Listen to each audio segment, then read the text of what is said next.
পবিত্র ঈদ মিলাদুন নবী উপলক্ষে খড়গ্রামে একটি বিরাট ধর্মীয় জলসা।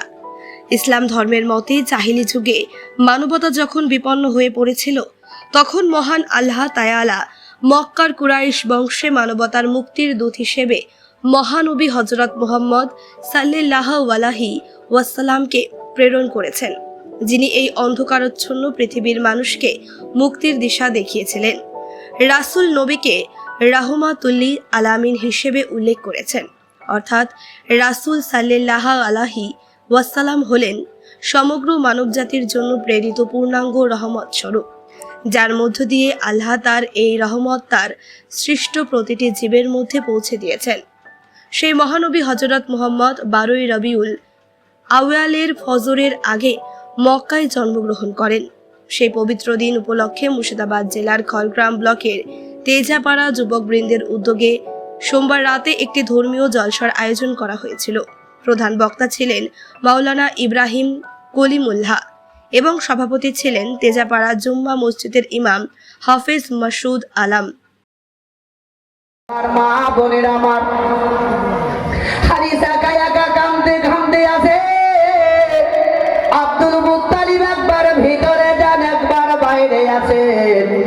কতক্ষণে হারিস আমার আব্দুল্লাহকে সঙ্গে নিয়ে আসবে। ও আমার ভাইরা, বাপজিরা, মা বোনেরা আমার, যার দুনিয়া থেকে বেটা গেছে সে না তার মর্ম জানে। যার দুনিয়া থেকে ভাই গেছে, ভাইয়ের সেই না মর্মটা জানে। আপন আমিনা রাদিয়াল্লাহু তাআলা আনহা কখনো বাবা ঘরের ভিতরে যান, আবার কখনো বাইরে আসেন। কতক্ষণে আমার স্বামীকে নিয়ে চলে আসবে। হারিস বাবা যেমনি মক্কা নগরে পৌঁছে গেছে, ওই সমাধি আব্দুল্লাহ দেখতে পেলেন কি হারিসের কাছে কেউ নয়, একা একা চলে আসতেছে। আমিনা ঘরের ভিতর থেকে বাইরে আসার পরে দেখতে পেল এমন কি হারিস একা একা। হারিস আপন দিনার আব্বা আব্দুল মুত্তালিবের বুকের উপরে সিনাতে মাথাটা লাগিয়ে বলতে লাগলো, বলে ও গো আব্বা যান, যদি এখন মাথা ঢুকে ঢুকে আমি শেষ হয়ে যাই, তবু আমার ছোট্ট ভাই আব্দুল্লাহ আর দুনিয়াতে ঘুরে আসবে না।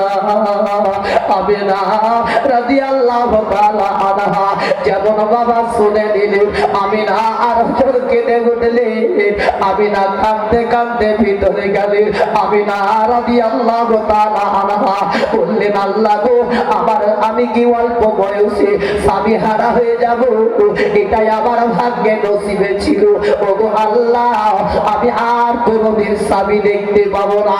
যে মা বোনের স্বামী দুনিয়া থেকে গেছে সেইটা তার মর্মটা জানে, যার দুনিয়া থেকে ছেড়ে গেছে সেইটা তার মর্মটা জানে। ও আমার বাপজিরা, ভাইরা, মা বোনেরা আমার, আমিরা কান্না করতেছিলেন। এমন সমাজে মক্কার মেয়েরা আমিনাকে চারিদিক থেকে ঘেরাও করে নিয়ে আমিনাকে বলতে লাগলেন, ও গো আমিনা, একটু সবর করে নাও। কেউ বলে আমার বেটা চলে গেছে, কেউ বলে আমার স্বামী গেছে। আমিনা, আমি সবর করে আছি। আল্লাহুম্মা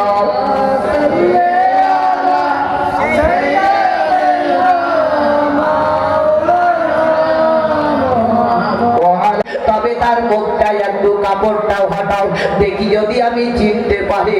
ও আমার ভাইরা, ভাবছিলাম আমার সঙ্গে সঙ্গে তারা যেমনি কাপড় হটিয়ে দিল। হারিস দেখতে পেল তার ছোট্ট ভাই আব্দুল্লাহ ইহ জগৎ থেকে পর জগতে গমন করে গেছে। পরনিন্দা লিল্লাহি ওয়া ইন্না ইলাইহি রাজিউন। ভাইরা আমার, বড় ভাইয়ের সামনে যদি ছোট্ট ভাই মারা যায়, ওই ভাই কি আর সহ্য করতে পারে রে বাপ? হযরতে আব্দুল্লাহ পৃথিবী থেকে দুনিয়া থেকে বিদায় দিয়ে চলে গেল। হারিসা মুখটা ধরে বলে, ভাই আব্দুল্লাহ, এখন আমি কি বলে আমার আব্বার কাছে আমি জবাব দিব? সুবহানাল্লাহ, আমি কি বলে জবাব দিব? আজ আমার ছোট্ট ভাই আব্দুল্লাহ পৃথিবী থেকে বিদায় নিয়ে চলে গেছে। ভাইরা, জবানি খুলবে না যেদিন তোমার সাথের জীবন যাবে রে লইয়া মাটির বাড়ি মাটির ঘর তুমি অন্ধকার কবরে